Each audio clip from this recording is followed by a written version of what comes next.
Imagine every month your family has a $100 budget to spend. Just like suspend your disbelief for a second. Okay, so hypothetically you need to pay for, say like 50 bucks for food, 30 bucks for housing, and then 20 bucks left over for fun. Okay, so now say your family decides they want to spend $80 a month on a super fancy security system. You know, they've been watching a lot of the news. Apparently burglaries are on the rise. So now they're worried they need this fancy security system to protect their castle. But unfortunately, that also means they only have $20 left over every month to spend. They still need like the $50 for food and the $30 for housing. So like that $20 for fun immediately out the window. But how are we gonna make up the difference on the rest? Well, we've got a few options. We could make more money every month, you know, work longer hours at the war factory to bring in the extra 80 bucks a month, or we could borrow money from our rich neighbor Tom. He's got a lot lying around. Probably needs a few favors done for him. Or we could cut our spending. I mean, like, do we need to spend $50 a month on food? Or we could do all three, and that's exactly what's happening to the United States' economy right now. So what happens when a country like the United States spends more money than it has? It has the same options, really. Like Trump requested $1.5 trillion in a military budget recently, probably because he was planning on going to war with Iran. It's an increase of something like $600 billion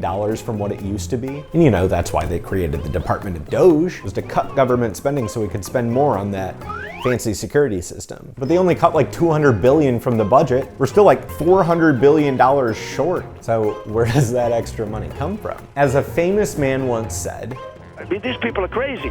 This is the United States government. First of all, you never have to default because you print the money. I hate to tell you, okay? So there's never a default.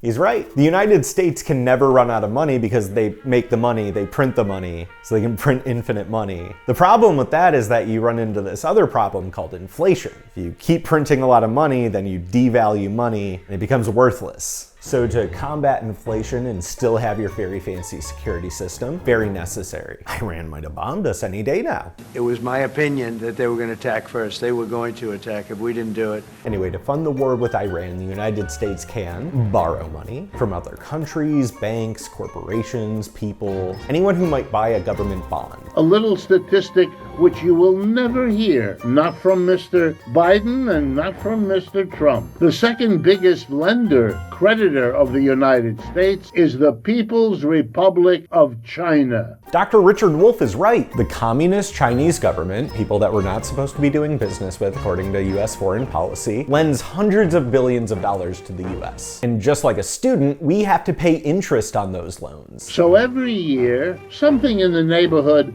of $40 billion is collected in taxes by the US government from you and me, and then put in an envelope and sent to the Communist Party of China because it's theirs to do with as they see fit. And we have to do that because the United States made the decision not to tax the corporations and rich people who hold most of the money. It chose instead to borrow. And that's what it's about to do so that we can have a 50% bigger military than we already have. I already mentioned they created the Department of DOGE to cut spending to things like hospitals and schools and parks and help for poor people. I don't know, basically cut anything good to pay for war. Elon Musk went in and fired tens of thousands of government employees who stopped doing their job. Think about that. Every dollar we spend on this war with Iran could have been going to teachers or combating the measles epidemic that they created, I don't know, fixing a bridge, helping people who just lost their jobs to AI, helping people, I don't know, sounds a little woke to me. What the creditors are pressing on the government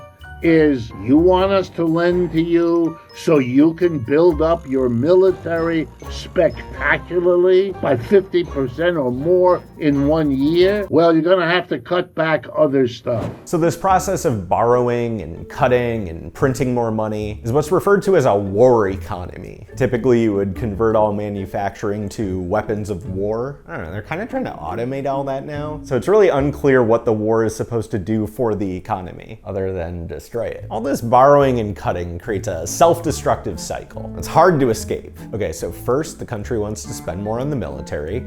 So they borrow a bunch of money. Borrowing money means they need to pay interest on that money. The people they're borrowing from are gonna expect them to put their needs over the people doing the borrowing, you know, like a loan shark. So as all this money gets siphoned over to creditors, less and less starts going to the people of the country doing the borrowing. Since they have no money, they have to go into the military to escape poverty, since that's the only place where money's going anymore. So the military gets bigger, which means you gotta spend more money on the military, which means you gotta borrow more money. I don't know, throw in a war to justify all of this. Oh, which means that the military budget's gotta expand, which means we gotta borrow more money. Military gets bigger, borrow more money. Military gets bigger, borrow more money. Military gets bigger, borrow more money. Military gets bigger, borrow more money. We're in a feedback loop, a negative feedback loop. This is what Donella Meadows refers to as a runaway system in her book, Thinking in Systems, a thing that I think should be required reading in school. Seriously, if you haven't read this book yet, go read it now, it'll change your life. In the book, Donella defines a system as a set of things that are all connected in a way that makes a pattern over time. Some systems balance themselves out naturally, like nature. Other systems keep getting bigger and bigger and bigger until they crash, and those are called runaway systems. So what causes that to happen? That's actually something I recently talked about with friend of the channel, Ray Naylor, author of The Mountain in the Sea and Where the Axe is Buried. I'm gonna be sprinkling clips from our interview into a few of my upcoming videos, so like and subscribe if stuff like this interests you. You can have these singular people who, if they're determined enough, or you know, whatever the mix is that goes into making up their character, it can create something incredibly powerful and system destroying. And I've always said that for me, fiction is this, you know, architecture that you kind of build. It's like the space that you create within which you can ask complex questions, right? Mm-hmm. Like, how do you change a system? The more you dig, the harder that question becomes. And it's not necessarily that you want to answer them. It's just that you want to ask them in a more sophisticated way, right? Listen, I know you're not gonna take the 6 hours to read Donella's book, so at least let me give you the cliff notes right here. First, you got stocks. Stocks change slowly and act as buffers or shock absorbers in systems. In a war economy, we have several key stocks. We've got the military budget stock. It's the allocated funds for military spending. The national debt stock, the accumulated money we've borrowed and printed. A stock that's running low, the citizen well-being stock. The resources available for civilian needs. And then the creditor power stock, the influence creditors have over national policy. And these changes to stocks over time are what Donella calls flows, or the actions that increase or decrease stocks. Flows can change quickly, while stocks typically change slowly. For example, military spending is an outflow from the budget stock and an inflow to the military asset stock. Inflows increase stocks and outflows decrease stocks. All right, so here's where things get a little tricky. And feedback loops happen when changes in a stock affect the flows into or out of that same stock. And there's two types of feedback loops. A balancing loop, which wants to return things to an equilibrium, and then a reinforcing loop, something that amplifies a change in a single direction towards either growth or collapse. The war economy cycle I presented is a perfect example of what Donella would call a reinforcing feedback loop, where each step in the process makes the next one bigger and bigger, creating a spiral that gets more and more extreme over time. And there's the answer to our question. Why do systems run away? First, they have no built-in balancing mechanisms. There's nothing in the system that naturally slows it down. Second is time delays. Wouldn't usually think of that as an issue, but that means that problems with the system aren't felt immediately, which makes it harder for the system to react. The classic metaphor here is the frog in the boiling pot of water. Third, the presence of negatively reinforcing feedback loops. Like I said, each cycle makes the next cycle stronger, but not for better, for worse. And then fourth is just misuse of the system. It's when the system prioritizes something that the system's just not designed for. Man, what a mess.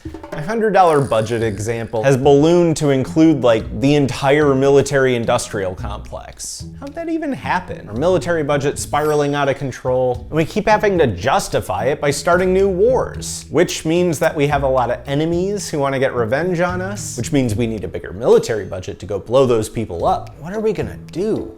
I mean, we can't stop being warmongers, obviously. So, We could bomb everyone. I don't know, just kill all of our creditors and be free of this insurmountable $39 trillion debt. Maybe hold them hostage until they forgive it. Screw it, why not just end everything? I mean, that's what a stupid person would do. Did you not hear my remarks? But we are not stupid people. We read Donnella's book, Thinking in Systems, and we know exactly how to fix a broken system. First, we change the system's structure, create new rules to limit military spending. We could change the goals of the system. Instead of focusing on killing as many people as quickly as possible, we could not do that. We can address flaws in the system's logic.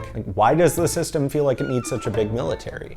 Who told us that was necessary? Was it this alcoholic Nazi? Lastly, we gotta recognize the limits of the system. I think it's a pretty bipartisan opinion that borrowing infinite amounts of money for war is not sustainable. Even the most degenerate gambler will tell you not to bet it all on one thing. I don't know, maybe it's just me, but I don't think we should be betting everything on an AI-powered holy war. So the only way to fix our system currently is to oust the people destroying the system? Spray them with Roundup like a nasty weed. I think that's illegal again. Seriously, we have it in writing that this has been a pet project of people like Steve Bannon and Peter Thiel for the better part of the last decade. So one could argue that the first step in fixing the system is to hold those people to account, the public trial, and then swift capital justice. If we lose the midterms and we lose 2028, some in this room are going to prison, myself included.